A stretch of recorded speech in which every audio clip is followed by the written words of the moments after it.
네, 오늘은 7과이죠. 41페이지입니다.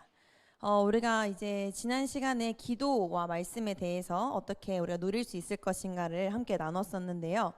어, 배타적인 대화 시간을 가져보라고 지난 시간에 강의에서도 나왔었어요. 혹시 가져보신 분 계신가요? 우리 텐텐텐 하실 때 그러니까 우리가 그냥 기도하는 게 은연중에 기도하는 거 말고 내가 정말 시간을 딱 구분해서 뭐 1분이든 5분이든 10분이든 그런 기도하는 시간을 가져보자라고 했었는데 혹시 해보신 분 계신가요? 텐텐텐을 안 하셨나요, 여러분? 텐텐텐을 하시면 하실 수밖에 없으실 텐데 다 하셨죠? 네, 제가 확인하지 않아도 하셨으리라 생각합니다. 그리고 우리가 지난 시간에 또 말씀을 어떻게 묵상할 수 있는가에 대해서도 한번 나눠봤었는데 그거에 맞춰서 묵상해 보신 분 계신가요? 텐텐텐을 안 하시나요, 여러분? 맨날 찬양만 들으시나요, 그냥? 처음에는 텐텐텐 할 때 이렇게 찬양 듣는 걸로 많이 시작을 하시잖아요. 근데 이제 찬양만 듣다 보면은 아무래도 균형이 잘 잡히지 않기 때문에 하루 3번 중에 한 번은 기도도 넣어보시고 말씀 묵상도 넣어보시고 하시면 좋을 것 같아요. 오늘은 이제 7과 하나님께 말씀드리는 기도 어떻게 누릴까 두 번째 시간입니다. 우리가 지난 시간에는 주기도문이 총 2가지 파트로 되어 있었는데 앞에 있는 파트는 하나님에 대한 그런 기도였고 두 번째 파트가 나와 우리를 위한 기도였죠. 그래서 지난 시간은 그 앞에 있는 첫 번째 파트를 우리가 나눴고요. 오늘은 이제 두 번째 우리를 위한 기도에 대해서 한번 보려고 합니다. 우리 2번 지문부터 함께 읽어볼 텐데요. 우리 오늘은 뒤에서부터 읽겠습니다. 우리 민정자매님부터 읽어주시면 될 것 같아요. 41페이지 2번입니다.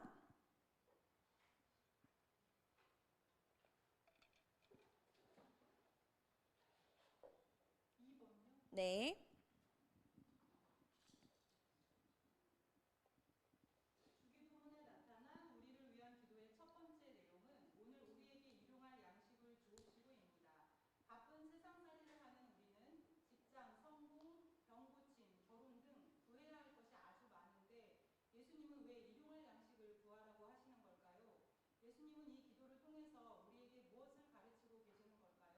네, 감사합니다.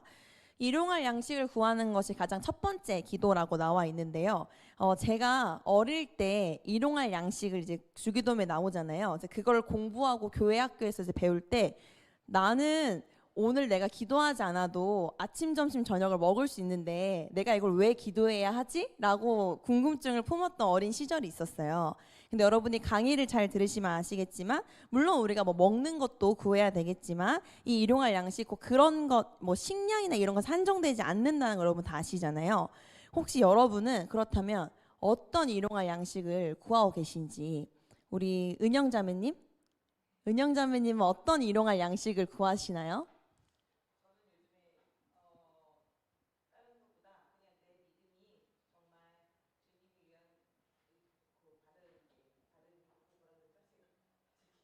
바른 길?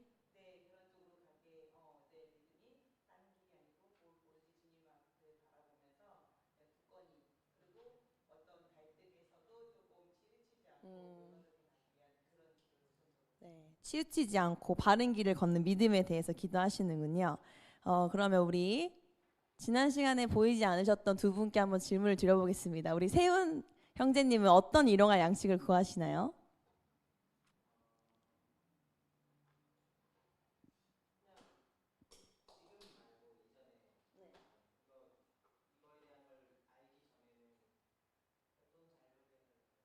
돈 잘 벌게 해달라고 기도하셨군요. 네, 우리 마지막으로 제인 형제님은 어떤 일용할 양식 구하시나요?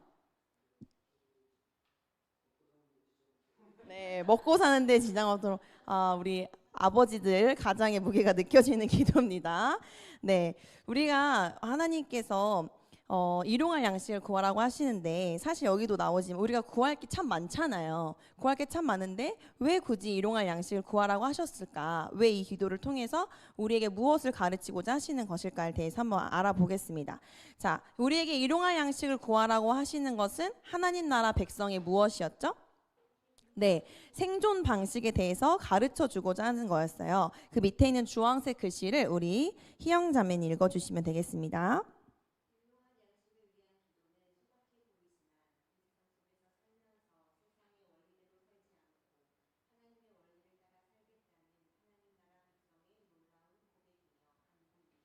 네, 이 일용할 양식을 구하는 기도는 우리가 그냥 오늘 필요한 것을 주세요라는 하는 그 기도를 넘어서 하나님께서 주신 것을 내가 가지고 오늘 살겠습니다. 그러니까 하나님을 의지하며 살겠습니다라는 어떤 고백인 거거든요. 우리 그 만나의 법칙 있잖아요. 광야에 살 때 만나가 그날 먹을 것만 우리가 가질 수 있었던 것처럼 우리가 매일매일 오늘 우리의 만나와 우리에게 주어져야 하는 은혜를 구하는 그 기도를 가르쳐 주시고자 예수님께서 일용할 양식을 구해라라고 하신 것이죠. 그 주황색 글씨에 보면 하나님의 원리를 따라 살겠다는 하나님 나라 백성의 놀라운 고백이며 간구이다라고 되어 있어요. 우리 세상은 그날 걸 구하지 않잖아요. 세상의 원리와 법칙은 뭐죠? 내가 구할 수 있는 걸 최대치를 다 끌어모아서 내 창고에 쌓아놓고 내가 뭔가 이렇게 뭔가 채워놓고 해야 내가 좀 든든한, 내가 그래도 좀 살만한 성공한 인생이라고 하는데 하나님 나라의 법칙은 그렇지 않다는 거예요. 우리가 이 풍삼첫 하신 여러분들은 그래도 회심해서 하나님 나라 백성이 되었다라고 고백하시는 분들이잖아요. 우리가 하나님 나라 예전에 했던 강의에서도 보면 하나님 나라의 백성을 프토코스라고 우리가 했었죠. 그게 무슨 뜻이냐면 헬라어로 가난한 자라는 거예요. 그래서 그게 어떤 의미를 가지고 있냐면 우리의 생존을 내가 책임지는 것이 아니라 하나님께 전적으로 의지한 상태. 그 사람들이 성경에서 말하는 가난한 사람이고 프토코스라고 부른다라고 우리가 옛날 하나님 나라 강의에서도 보면 나왔었어요. 그래서 생사여탈권이 주님께 있다라고 했었죠. 그래서 일용할 양식을 구하는 기도는 내가 나의 생존을 세상 사람들처럼 내가 책임지지 않고 내가 오늘 뭔가 해결해야 될 문제들, 내가 구해야 될 은혜들을 내가 채우려고 하고 내가 어떻게 해결해 보려고 하는 것이 아니라 주님께 맡겨서 주님, 제가 하나님 나라 백성답게 오늘도 살 수 있는 힘을 주시고 또는 내가 오늘 회사에서 이런 일을 해야 합니다. 내가 오늘 가정에서 이러이러한 것들을 해내야 합니다. 그런데 우리가 너무 연약하기 때문에 주님께 도움을 구하는 우리를 좀 도와주십시오 라고 하는 것들이 포함될 수 있다라는 것을 여기서 가르쳐 주고자 하셨습니다. 여기까지 이해되시죠? 어렵지 않으시죠? 자, 그럼 넘어가 보겠습니다. 우리 3번 지문을 다음 자매님 읽어주세요.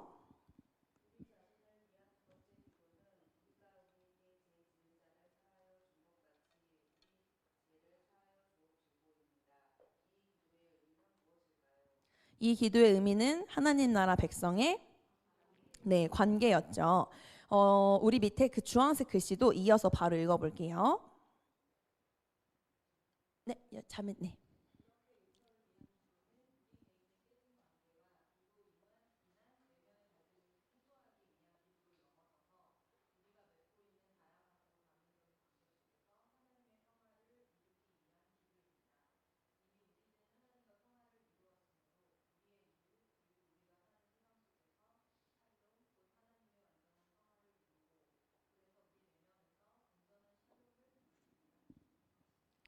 네.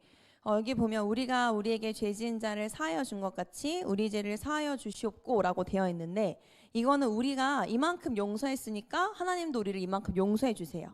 제가 이 사람을 용서했으니까 하나님도 저를 용서해 주세요라고 하는 어떤 조건부의 기도가 아니라고 했어요.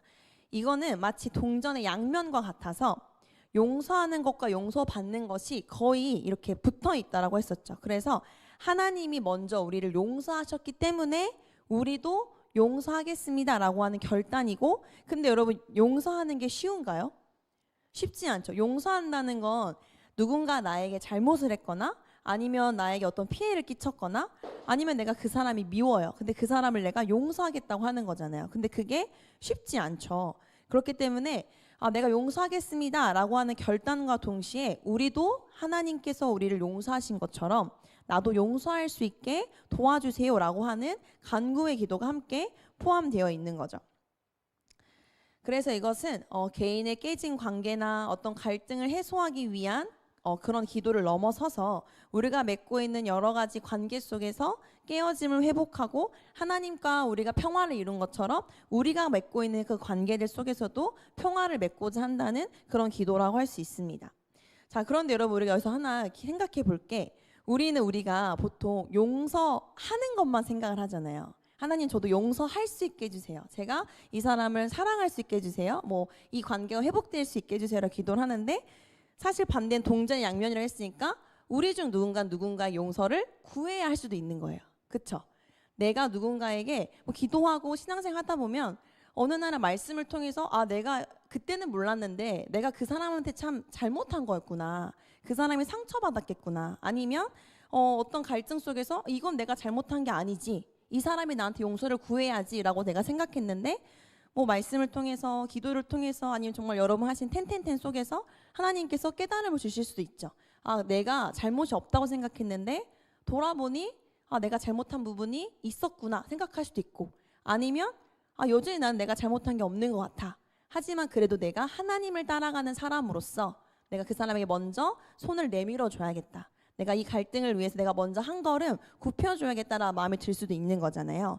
그래서 이 기도 안에는 내가 이 사람 용서해야지, 용서하게 도와주세요의 기도도 포함되어 있지만 때로는 우리가 누군가의 정말 용서를 구하고 아니면 내가 잘못한 게 없지만 그래도 주님께서도 우리를 먼저 용서하신 것처럼 내가 이 갈등의 회복을 위해서 내가 그 영혼을 위해서 한번 평화를 위해서 나아갈 수 있는 그런 기도도 같이 포함되어 있다는 것을 여러분이 기억해 주시면 이 기도가 더 풍성해질 것 같습니다. 자, 그러면 그 밑에 4번 보겠습니다. 4번 우리 지문 우리 여기 형제님 읽어주세요.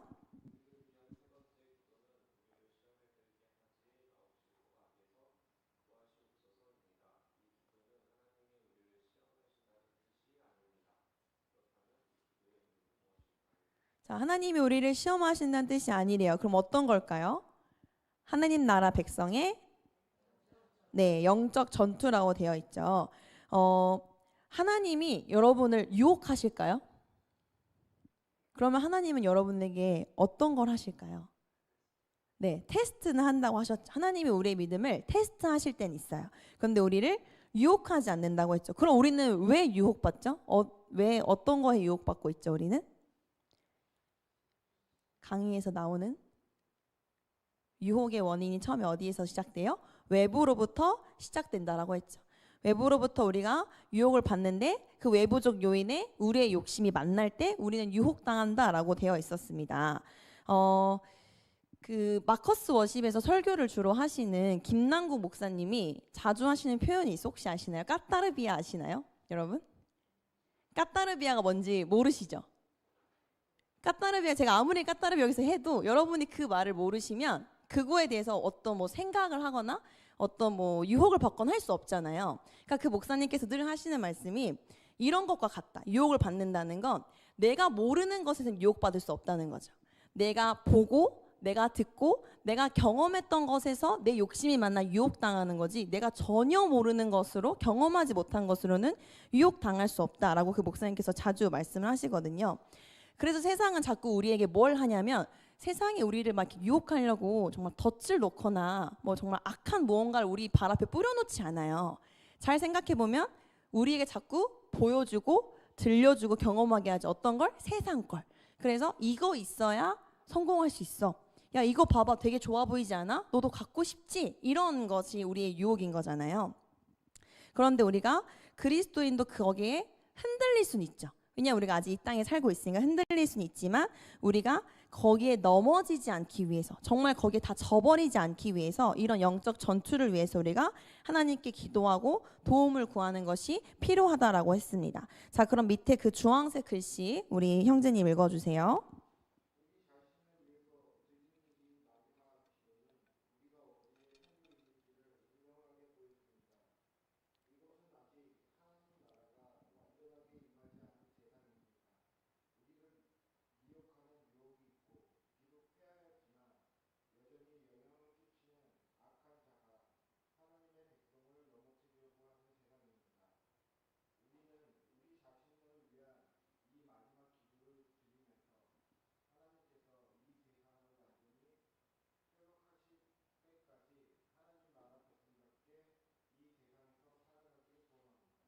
네, 감사합니다.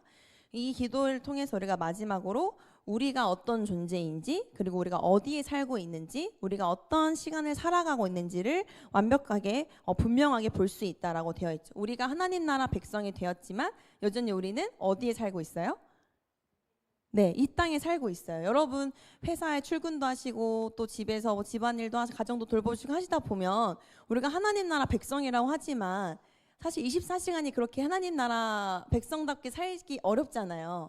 중간중간에 막 상사가 나를 막 화나게 할 때도 있고, 아니면 뭐 자녀가 나의 막 이 속을 뒤집을 때도 있고, 아니면 친구 간의 관계나 아니면 뭐 취업이나 승진이나 여러 이런 문제들 속에서 우리는 아직 이 땅에 살아가고 있기 때문에 갈등을 만날 때도 있고 유혹을 당할 때도 있다는 거죠. 그런데 그럴 때 우리가 그냥 지고 넘어지는 것이 아니라 그걸 우리가 인지하고 내가 백성이 되었지만 아직까지 이 땅에 우리가 살고 있기 때문에 이런 것들이 여전히 나를 공격할 수 있구나라는 것을 인지하고, 그럼에도 불구하고 우리가 거기서 승리하기 위해서 주님께 기도하며 나아가는 것이 필요하다라고 되어 있었습니다. 그래서 이것을 김영우 목사님께서는 세상이 우리를 도발한다. 근데 거기에 우리의 욕심을 내어주고 하면 그것 때문에 우리가 힘들어지기 때문에 그렇게 하지 말자라고 했었습니다. 자, 그러면 그 밑에 5번 한번 읽어보겠습니다.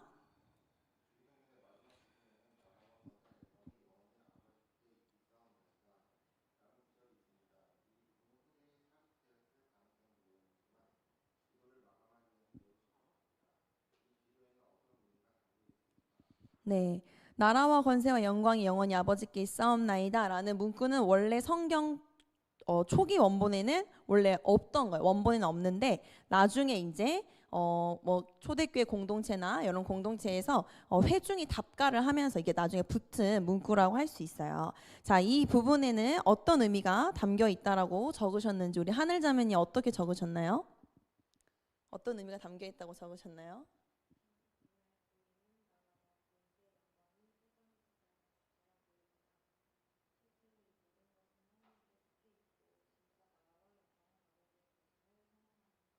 네, 맞습니다. 아주 잘 정리를 해오셨네요. 우리 눈에 보이는 나라, 권세, 영광이 세상에 속해 있는 것처럼 보이지만 실제 진짜는 어디에 속해 있다? 하나님께 속해 있다라고 되어 있었죠. 자, 이렇게 주기도문을 따라 기도하면 하나님 아버지 앞에서 하나님의 이름과 나라와 뜻을 위하여 기도한 이후에 하나님의 관점을 가지고 자신을 위해 기도하게 됩니다. 주기도문을 따라 기도할 때 우리가 누릴 수 있는 유익으로는 어떤 것이 있을까요? 우리 종길 형제님, 우리가 이렇게 주기도문을 따라 기도하면 어떤 유익을 얻을 수 있을까요?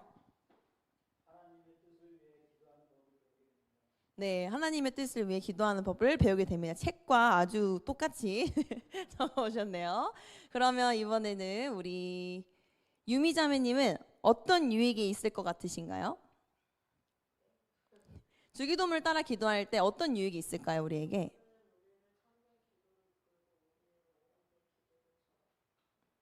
네, 맞아요. 우리의 뭐 잘못되고 때로는 우리 욕심이 가득했던 그런 기도를 좀 정화시켜서 우리 형제님께서 말씀하신 것처럼 하나님의 뜻을 위해 기도하는 것 우리가 배우게 된다라고 되어 있죠. 그래서 나를 향한 하나님의 뜻에 대해서도 우리가 자연스럽게 알아갈 수 있어요. 우리 그 6번 지문에 보면 위에 하나님의 관점을 가지고 자신을 위해 기도하게 된다라고 되어 있잖아요. 저는 이게 주기도문을 따라서 기도할 때 우리가 누릴 수 있는 유익 중 하나라고 생각을 하거든요. 우리가 우리를 볼 때는 뭐 약한 거, 그리고 우리 삶의 문제, 고난, 힘든 게 먼저 보이잖아요. 뭔가 불평할 거리들, 주님 앞에 뭔가 하소연할 거리들이 먼저 보이는데 이 주기도문을 따라서 기도하게 되면 우리가 나 자신도 내 삶도 하나님의 관점을 가지고 보게 되죠. 그러면 우리가 조금은 뭔가 우리 욕심이나 아니면 내가 뭐 힘들고 불평 가득했던 것 좀 한 발짝 뒤에 서서 기도할 수 있는 유익함이 있습니다. 그래서 하나님의 뜻을 위해 기도하는 법을 배우게 된다라고 했었고, 또 두 번째 하나 더 이야기를 하자면 기도의 균형을 우리가 잘 맞출 수 있죠.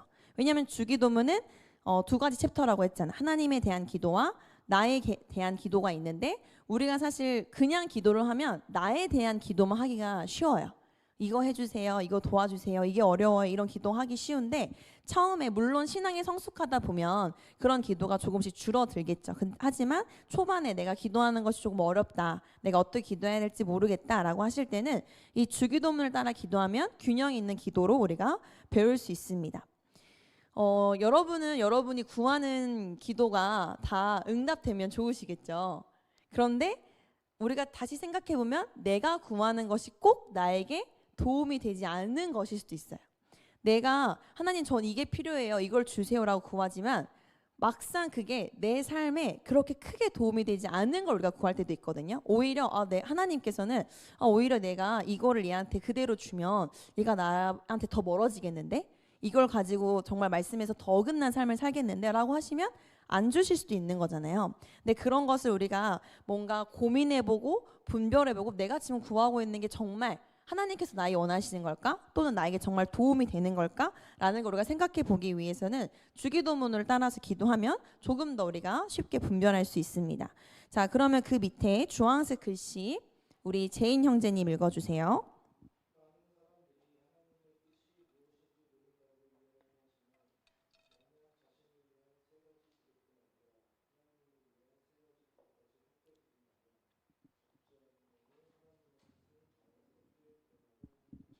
네. 어, 지난 시간에 제가 말씀드렸었는지 모르겠는데 우리 그 김영우 목사님이 주기도문으로 이제 기도하는 법을 쓰신 책이 있다라고 했었어요. 한국교회가 잃어버린 주기도문이라는 책이 있는데요. 이게 최근에 개정판이 나왔습니다. 개정판이 나와서 기도를 배우는 중입니다라고 책이 또 새로 나왔어요. 그 한국교회가 잃어버린 주기도문을 이제 책을 쓰셨는데 목사님께서 책을 쓰시고 나서 보시니까 이 책을 읽을 때는 사람들이 이렇게 주기도문을 기도해야 되는구나 라고 생각을 하는데 막상 기도할 때 보면 그게 잘 안 되는 거죠. 어렵기도 하고 뭔가 낯설고 어색하고 이래서 이거를 조금 더 체계적으로 연습해 볼 수 있는 형식으로 책을 다시 내셨거든요. 그래서 혹시 도움이 받고 싶으신 분들은 기도를 배우는 중입니다. 책 한번 읽어보셔도 좋을 것 같습니다. 그러면 우리 뒤에 넘겨서 하나님 나라 이야기 한번 보겠습니다. 예수님께서 가르치신 하나님 나라를 진심으로 받아들인 하나님 나라 백성된 자들이 주님께서 가르친 기도를 드릴 수밖에 없는 이유는 무엇일까요? 우리 선영자매님 어떤 이유를 적어 오셨나요?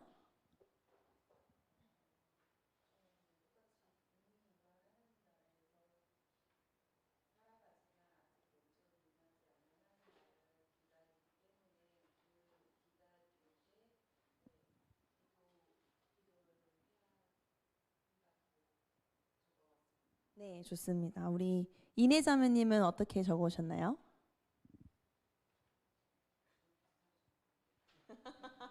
네, 비슷하게 적어 오셨답니다. 우리가 예수님께서 가르치신 하나님 나라를 진심으로 받아들인 하나님 나라 백성 된 사람들이라면 이 예수님께서 가르쳐 주신 기도로 우리가 기도해야 된다라고 했었는데 이렇게 기도할 수밖에 없는 이유는 첫 번째는 우리가 어디에 속해 있는지를 이 기도를 통해서 알 수 있기 때문이에요. 우리가 어디에 속한 사람인지. 우리는 어디에 속해 있죠? 하나님 나라에 속해 있죠. 그러니까 하나님 나라를 위해서도 구하는 거고 우리가 그 백성된 사람들로서 어떻게 살아야 되는지를 구하는 거잖아요. 그래서 첫 번째는 소속감에 대한 것을 우리가 이 기도를 통해서 많이 느낄 수 있어요. 그리고 두 번째는 그런 소속감을 가진 우리의 정체성이 무엇인가. 이 땅에서 우리가 물론 하나님 나라 백성이지만 이 땅에서 나는 어떤 정체성을 살 것인가. 여러분 우리가 정체성이 하나님 나라 백성이라는 것을 잊으면 굳이 영적 전투 이런 거 구하지 않아도 되잖아요. 일용할 양식을 내가 왜 오늘 것만 구해야 돼요. 세상 사람들처럼 내일 먹을 거 모레 먹을 거 내가 오늘 구할 수 있는 대로 다 끌어모아서 해놓으면 되는데, 그런데 우리가 이 기도를 통해서 자꾸 생각하는 거죠. 내가 이 세상의 원리를 따르지 않는 이유는 내 정체성이 하나님 나라 백성이 되었기 때문이야라는 것을 계속 기억할 수 있는 거죠. 그래서 그런 것에도 도움이 될 수 있고, 세 번째로 제가 정리해 온 건 무엇을 하며 살아야 하는지에 대한 소명감이 구체화된다라고 정리할 수 있을 것 같습니다. 물론 우리가 이 땅에 살 때 내 개인의 신앙도 너무 중요하지만 우리가 하나님을 위한 기도 또 나 자신을 위한 기도를 할 때 하나님께서 이 땅에서 지금 무슨 일을 하고 계시는가, 주님의 나라는 어떤 곳인가를 우리가 묵상하게 되고 또 그 하나님의 관점에서 내 삶을 바라보게 된다라고 했잖아요. 그럴 때 주님께서 과연 나에게 원하시는 것이 무엇일까? 오늘 나에게 요구하시는 삶이 무엇일까를 우리가 생각하게 되면 아, 내가 오늘 물론 완벽하지 않을 수 있지만 그래도 오늘 내가 이런 길을 걸어야겠구나. 내가 이런 태도와 또 이런 마음을 가지고 내가 오늘을 살아야겠구나라는 것을 조금 더 구체화할 수 있게 됩니다. 그래서 주기도문으로 우리가 기도를 하면 많은 유익을 얻을 수 있다라고 여기 7과까지 보았습니다. 자, 그러면 우리가 지금 26분인데요. 혹시 질문 있으신가요?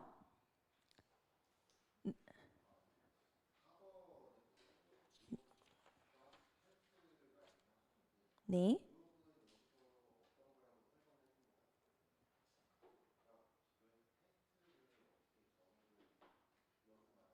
어,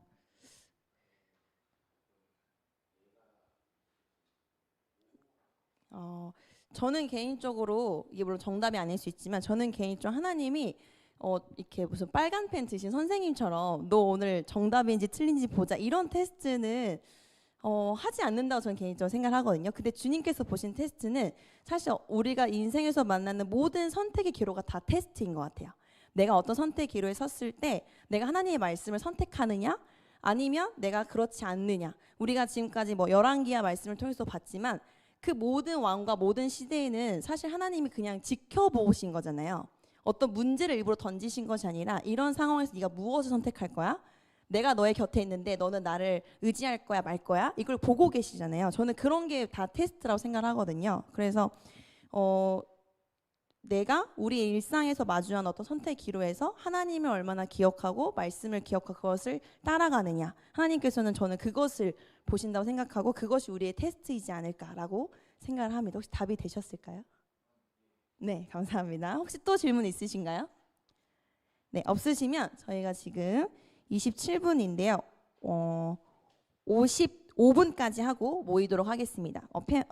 조별 모임 55분까지 하시고 다시 모여주시면 되겠습니다. 네, 다 모이셨나요? 네, 나눔 잘 하고 계시죠? 네, 이어서 8과 시작해 보도록 하겠습니다.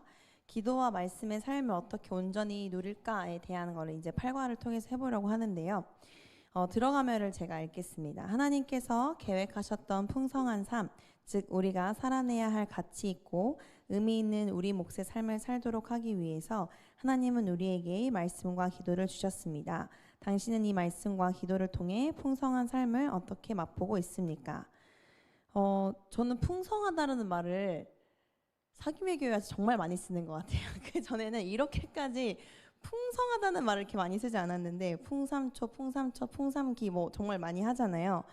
여러분이 생각하시는 풍성한 삶이 또 다 다를 것 같아요. 한번 여쭤보도록 하겠습니다. 우리 건희 형제님, 풍성한 삶이 어떤 거라고 생각하시나요? 이제 앞으로 많이 듣게 되실 텐데.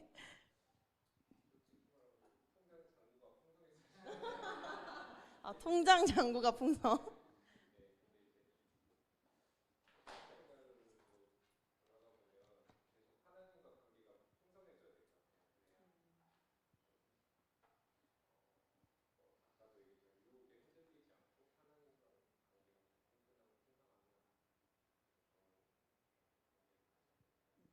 하나님과의 관계가 좀 돈독해지는 풍성한 삶일 것 같다라고 생각하시는 것 같아요. 우리 세련 자매님은 풍성한 삶이 뭐라고 생각하시나요?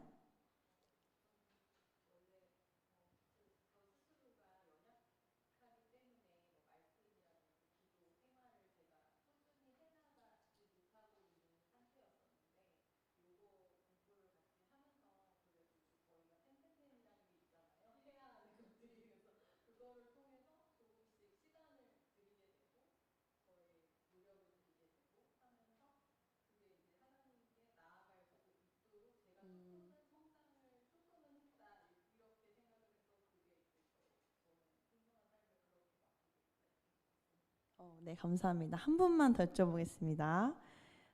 우리 오늘 질문을 제가 안 드린 분이 누가 있을까요? 민정 자매님?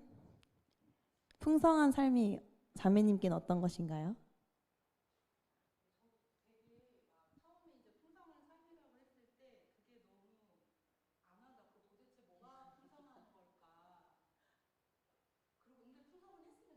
그래서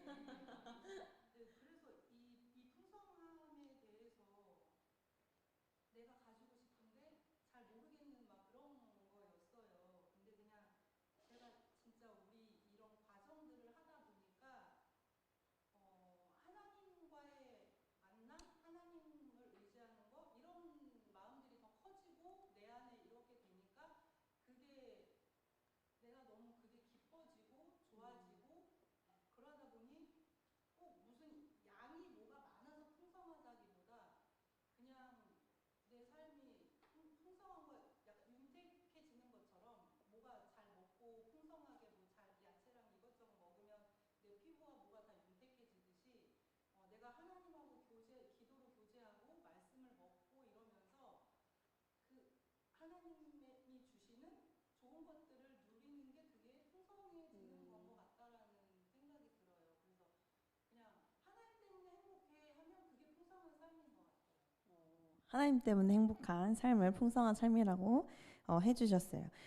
저에게 누군가 풍성한 삶이 무엇인가요? 라고 물어본다면 저의 언어로 표현을 하면 저는 이제 더불어 함께 사는 삶이라고 저는 요즘에 정의를 하거든요. 하나님과도 함께 살아가고 또 공동체와도 함께 살아가고 그리고 요즘에 제가 또 느끼는 건 하나님과 이웃과의 관계도 있지만 또 저 자신과의 관계도 있잖아요. 저도 이제 저를 돌아보기 시작한 그런 것들이 이렇게 뭔가 균형을 잡아가는 것이 풍성한 삶인 것 같다라고 저는 개인적으로 제가 이렇게 정의를 내렸습니다. 이렇듯 여러분마다 다 생각하시는 풍성한 삶이 있으실 텐데 하나님께서 우리에게 주고자 하셨던 행복 가득한 그런 풍성한 삶이 있었잖아요. 근데 하나님께서 그 풍성한 삶을 우리에게 먼저 허락해 주셨기 때문에 우리가 그것을 누릴 수 있는 거죠. 우리가 지난 시간에도 나눴듯이 하나님께서 먼저 우리에게 손을 내밀어 주셨고 함께 하자고 말씀하셨기 때문에 우리가 그것에 대해서 반응하는 것, 또 그것에 대해 순종하는 것, 우리가 그런 것들을 누릴 수 있다, 느낄 수 있다라고 우리가 저번 시간 나눴습니다. 자, 그러면서 이제 풍성한 삶을 맛볼 수 있는 것들이 있는데 우리가 지금까지 살펴보는 것이 말씀과 기도였죠. 그래서 이 말씀과 기도를 통해 어떻게 우리가 맛볼 수 있을까에 대한 것을 계속 나눠보겠습니다. 우리 그 밑에 있는 2번 지문을 아까 누구까지 읽었었죠, 우리가? 네, 그럼 세훈 형제님부터 읽어주세요.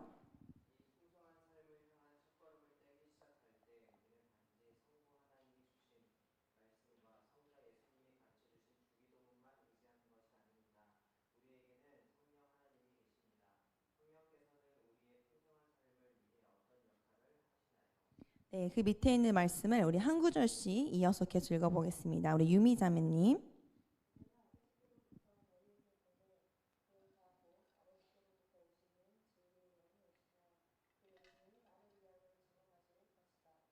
그러나 그분 곧 주님께 오시면 그가 너희를 모든 주님 가운데로 인도하실 것이다. 그는 자기 마음대로 말씀하지 않으시고 듣는 것만 일러주실 것이요 앞으로 올 일들을 너희에게 알려주실 것이다. 또 그는 나를 영광되게 하실 것이다.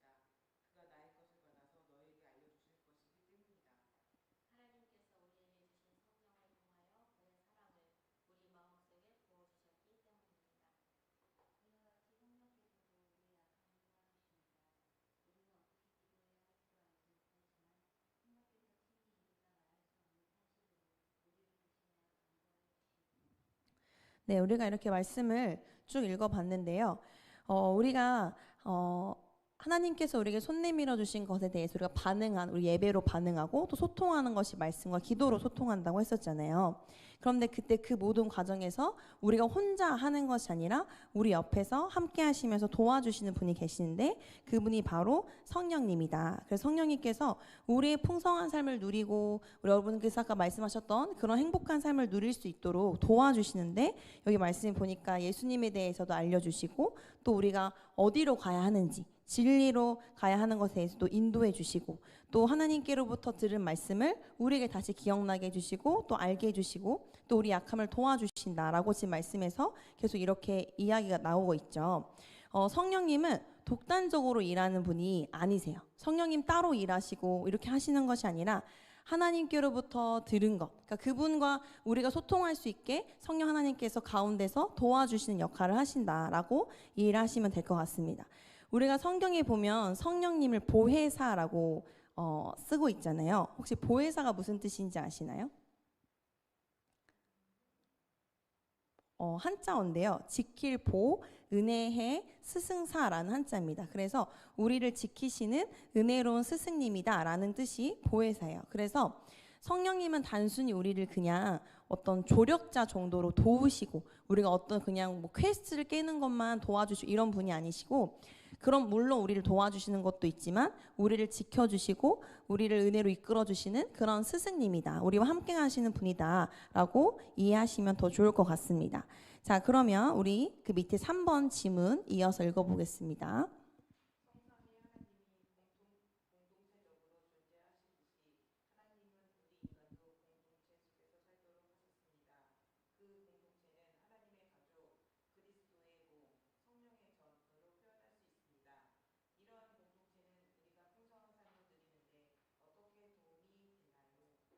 네, 공동체가 풍성한 삶을 누리는데 어떻게 도움이 될까요? 우리 희영자매님, 희영자매님의 풍성한 삶을 누리는데 공동체가 어떤 도움이 되고 있나요? 격려해주고.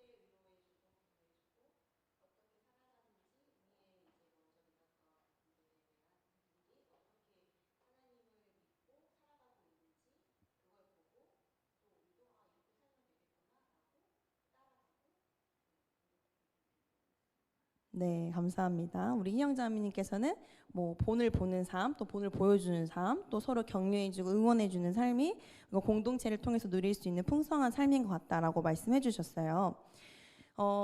제가 예전에 어떤 청소년부 수련회 이제 갔을 때 특강을 들은 적이 있었는데 거기 목사님께서 이런 말씀하셨어요. 특강을 정말 좋은 말씀을 다 1시간 설교를 하신 다음에, 여러분이 제 특강을 듣고 잠깐 반짝할 수 있겠지만 여러분의 삶에 돌아가면 내가 한 설교는 그렇게 크게 힘이 안 될 수도 있다, 이렇게 말씀하시더라고요. 그래서 말씀을 잘 전하시고 왜 저런 말씀을 하시지? 왜 힘이 안 들 거라고 하시지? 라고 궁금했었는데, 그때 그 목사님 뭐라고 설명하셨냐면, 여러분의 신앙이 정말 잘 자라고 정말 여러분이 기대하는 거 변화하려면 여러분이 각자의 삶에 돌아가서 살고 있는 가정과 교회에서 어떤 변화가 있어야 그것이 정말 지속되지, 여기 와서 잠깐 내가 좋은 말 해주고 좋은 말씀 들었다 변하지 않는다라고 이야기를 하셨거든요.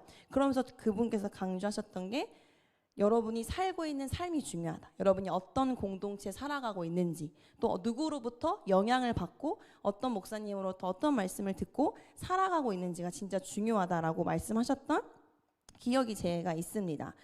그리고 또 저는 이제 유치원에서 일을 하고 있는데, 유치원에서 교육을 정말 잘 시키잖아요. 근데 그것만큼 중요하게 강조하는 게 가정교육이거든요. 아무리 유치원에서 잘 가르치고 습관 만들어주고 해도 다시 집에서 엄마 아빠가 그냥 오냐오냐 해주고 이렇게 해도 돼 저렇게 해도 돼 하면 그 다음날 와서 그 친구가 바르게 성장할 수 없어요. 근데 그거서 또 그 교사들 자꾸 강조하는 거는 그 아이가 어떤 엄마 아빠 밑에서 어떤 가정 환경에서 살아가는지가 또 중요하기 때문에 자꾸 강조를 하는 거잖아요.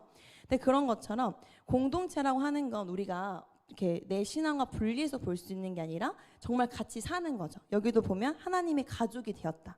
우리가 이 가족 한 공동체로서 살아가는데 그 삶을 통해서 우리가 풍성한 삶을 배울 수도 있고 또 누릴 수도 있다라고 이해를 할 수 있을 것 같습니다. 그래서 아까 우리 희영자매님께서 잘 말씀해 주셨는데, 먼저 가족이 되어 있는 우리 공동체 안에는 영적 부모인 사람들도 있고 또 영적 청년인 사람들도 있잖아요. 그 사람들을 우리 가족을 보면서 우리가 배워나갈 수 있는 거죠. 본을 보일 수도 있고 또 본받을 수도 있고, 이런 것 정말 살면서 배우는 것이 가장 강력한 배움이다라고 할 수 있을 것 같습니다.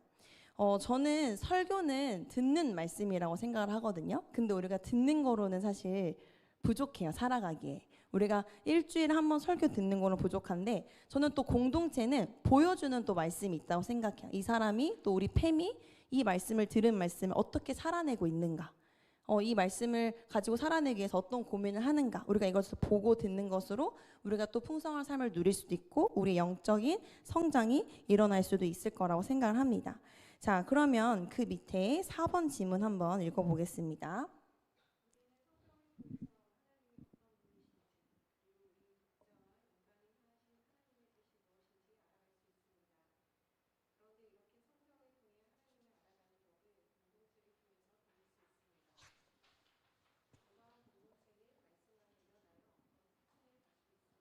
네, 아까 여러분의 논란이었던 그 문제가 나왔죠. 답지 맞춰보시던.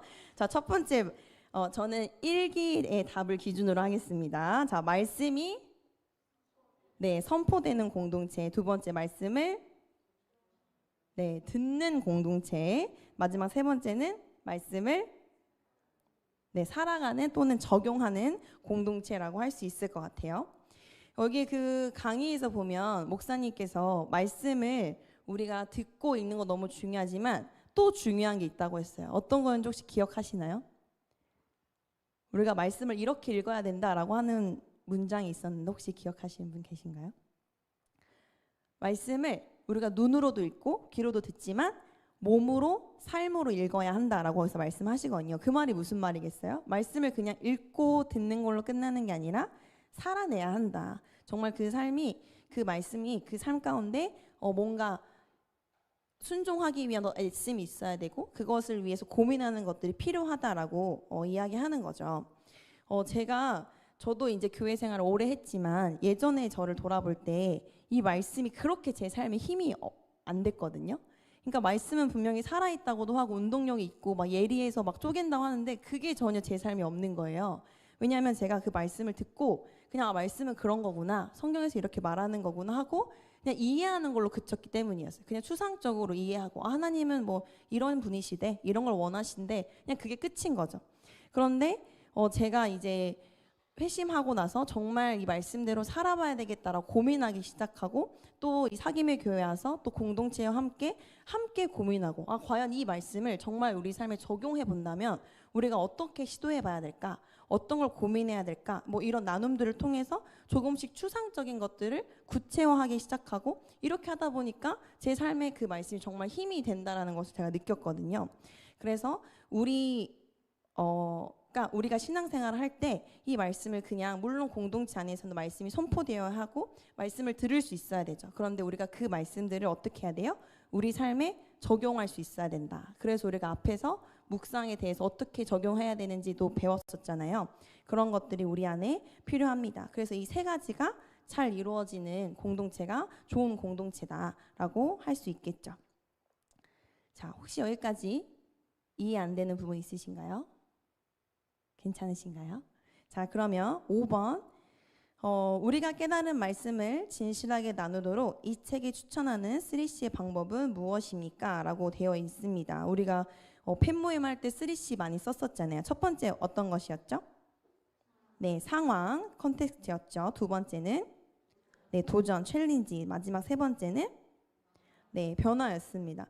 제가 아까 이게 자매님들끼리 모여서 말씀하시는 걸 옆에서 이제 들었는데 묵상하는 게 아직 너무 어렵고 이 말씀을 어떻게 삶에 적용하는 게 어떻게 해야 되는지 아직은 잘 모르겠어 하신 분들이 계시더라고요. 근데 이 3C를 가지고 하면 그걸 좀 더 잘할 수 있거든요. 근데 이게 막 뭔가 우리가 3C에 맞춰서 나눠봅시다, 뭔가 고민해봅시다 하면 조금 어렵게 느껴지실 수 있는데 사실은 그렇게 어렵지 않아요. 그냥 나의 상황이 지금 어떤지 돌아보는 거죠. 나의 상황이 어떤지 돌아보고 이 말씀을 우리가 들은 말씀이 있잖아요. 또는 묵상한 말씀이 있을 때 과연 이것을 내 삶에 어떻게 적용해 볼 수 있을까 이야기 생각해 보는 거죠. 예를 들면 제가 주일 설교 때 이제 기억해 봅시다. 우리가 하나님을 기억합시다라고 말씀을 나눴었잖아요. 근데 저도 이제 그 말씀 가지고 한 주간 살거든요. 그러면 이제 제가 저를 이제 제 삶을 또 돌아보는 거죠. 내가 혹시 놓치고 있는 게 뭘까? 내가 또는 이 말씀을 내가 이렇게 들었는데 내 상황에서 내가 하나님을 기억하지 못하거나 내가 말씀을 들었지만 따르지 않고 내가 내 삶 어딘가에 처박아뒀던 게 있다면 그게 뭘까 고민해보고 근데 저는 제가 이번 한 주간 고민하면서 깨달았던 건 내가 나의 하나님께서 나를 어디서 회심시켜 주셨는지 어디서 구원해 주셨는지를 기억하는 것이 지금 내 삶에 너무 필요하겠다라는 것을 깨달았거든요. 그럼 이제 그 말씀을 가지고 그걸 생각해 보는 거죠. 하나님이 나를 이런 곳에서 내가 이런 깨어짐과 아픔과 고난이 있었는데 이런 곳에서 나를 건져 주셨었지. 그 나의 정체성이 이제 세상과 다르고 하나님 나라 백성이 되었지. 그러니까 나는 하나님을 의지할 수 있지. 히스기야처럼 또는 요시야처럼 변화할 책임이 있고 의지할 수 있는 분이 계시지라는 것을 다시 기억하고 이제 변화를 해야 되잖아요. 적용하는 것, 시도해 보는 거죠. 그럼 내가 어떤 걸 해볼 수 있을까? 그럼 내가 하나님을 기억하고 말씀을 말씀을대로 내 삶을 개혁해 보는 것이 무엇이 있을까 했을 때 저도 요즘에 제가 말씀 붙드는 걸 많이 놓치고 있었더라고요. 그래서 우리 민정자매님 지난 시간에 통독하셨다고 하셨는데 저도 그래서 신약 통독을 시작했습니다. 그래서 저는 많이는 못하고 제가 할 수 있는 거 구체적인 거 하라고 했잖아요. 저는 하루에 5장씩만 할 수 있을 것 같다 해서 5장씩을 읽기 시작했습니다. 그래서 이런 식으로 그냥 처음부터 잘 되지 않을 수 있지만 이것에 맞춰서 이야기를 해보시고 또 스스로 점검해 보시고 하면 좋을 것 같아요. 자, 그런데 여기서 우리가 나눔을 할 때 어떤 나눔을 하는 것이 참 좋은 나눔이다라고 강의 속에서 나왔었는데요. 말씀이 나를 어떻게 하는 이야기를 우리가 나눠야 된다고 했었죠? 말씀이 나를 세훈 형제님 어떤 걸까요?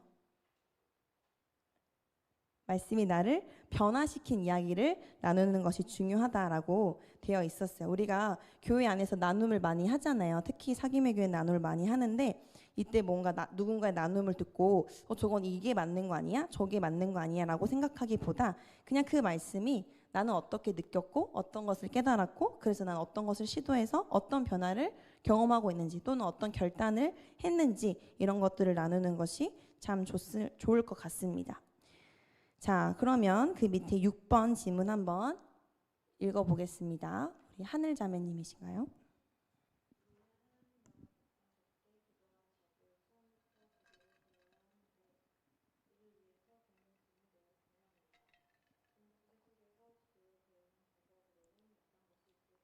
네, 그 밑에 주황색 글씨.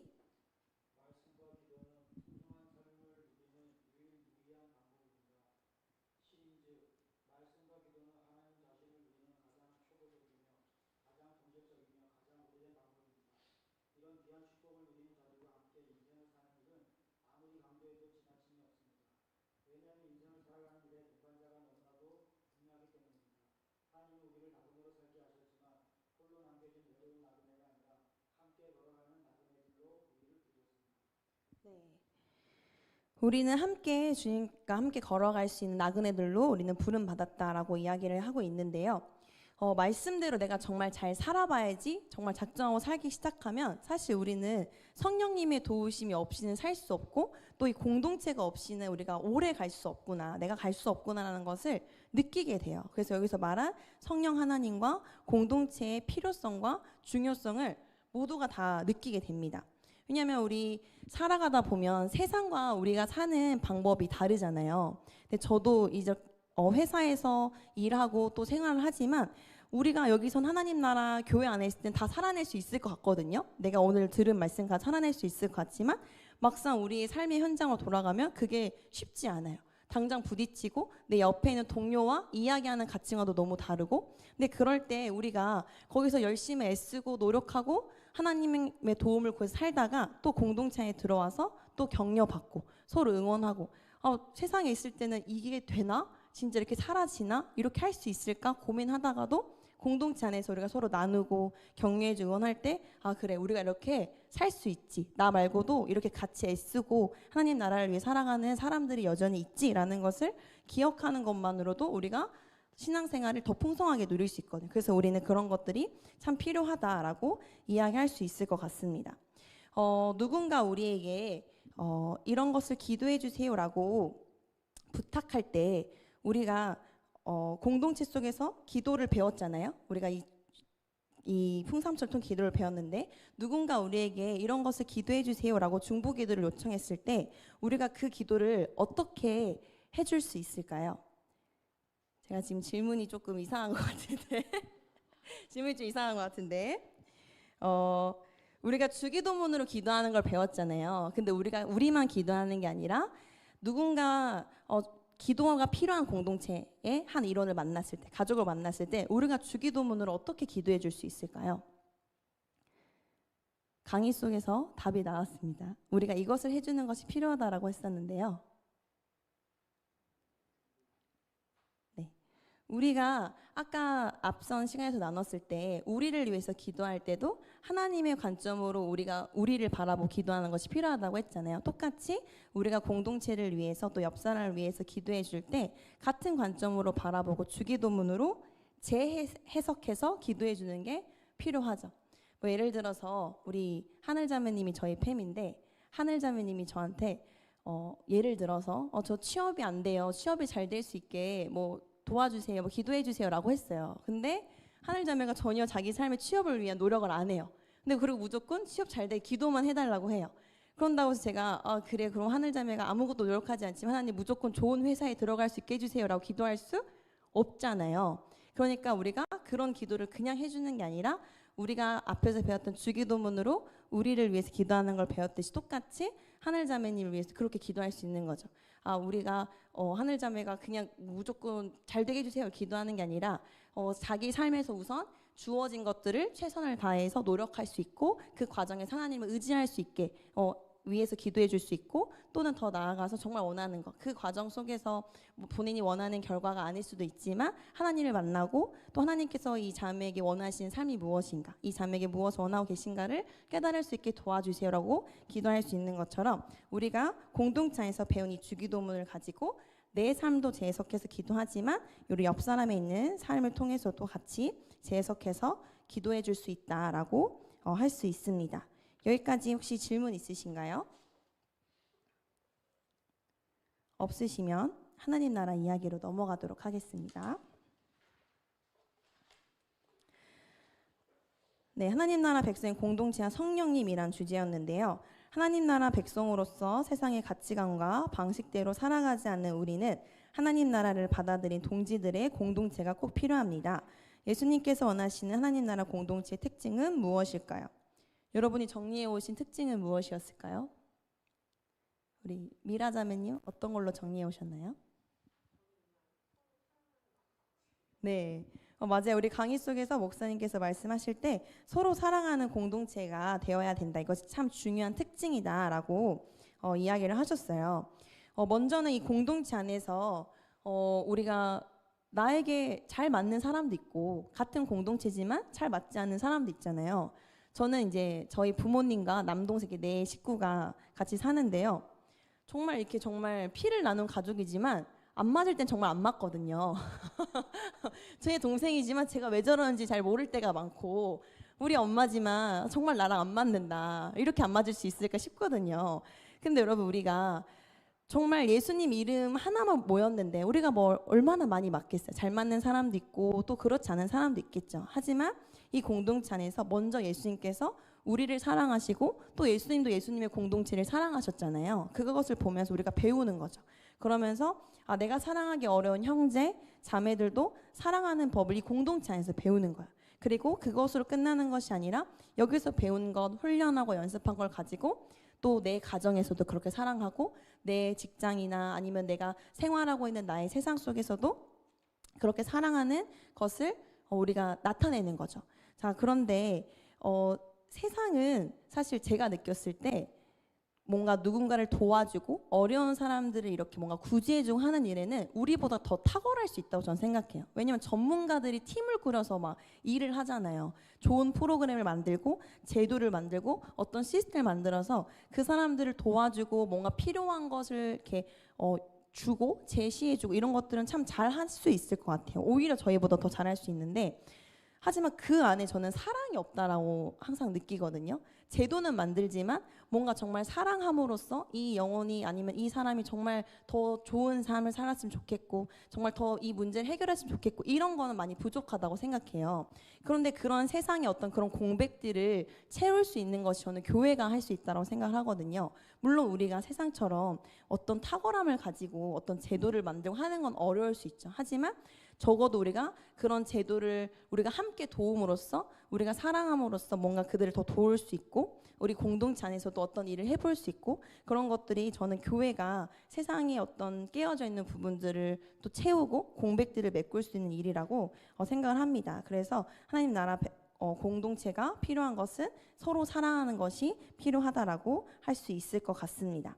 혹시 여기까지 해서 총 8과를 나눠봤는데요. 혹시 여기까지 질문 있으실까요? 질문 없으신가요? 그러면 지금 23분 정도 됐거든요. 기도하고 여러분 각자 조별로 흩어지셔서 팬 모임 잘 하시고 흩어지시면 될 것 같습니다. 제가 마무리 기도하고 오늘 풍삼천 마치겠습니다. 하나님 아버지, 오늘 우리가 이 네 번째 시간을 통하여서 하나님의 관점으로 또 주기도문의 관점으로 우리가 어떻게 기도해야 하는지도 배우고, 또 우리가 함께 신앙생활을 해 나감에 있어서 성령 하나님을 의지할 수 있고 또 공동체와 함께 나아갈 수 있다는 것을 다시 한번 배웠습니다. 하나님, 이것이 우리가 배우는 것으로 그치지 않게 도와주시고, 정말 우리가 배운 대로 하나님과 인격적 교제를 나누며 기도하고 또 말씀을 묵상할 수 있게 도와주시고, 우리가 우리의 삶에 어떤 부분을 허물어서 주님과 함께하는 그런 배타적인 시간을 우리가 계속해서 유지해 나갈 수 있도록 도와주세요. 또 여기 모인 우리 풍산천 이 멤버들이 또 한 공동체가 되어서 서로가 서로를 이끌어주고 또 격려해주고 응원해주고 말씀대로 살아가는 것을 보여줄 수 있는, 또 그것을 보며 따라갈 수 있는 그런 귀한 가족들이 되어줄 수 있도록 주님 도와주세요. 아니, 우리가 하나님의 이름으로 모여서 함께 지어져 가고 주님의 나라를 함께 꿈꾸고 함께 누릴 수 있다는 것이 정말 큰 기쁨이고 감사함을 고백합니다. 이것이 우리 삶에 계속해서 유지되어질 수 있도록 성령 하나님께서 늘 함께하여 주시옵소서. 감사하며 예수님의 이름으로 기도드렸습니다. 아멘. 각자 조별로 모이도록 하겠습니다.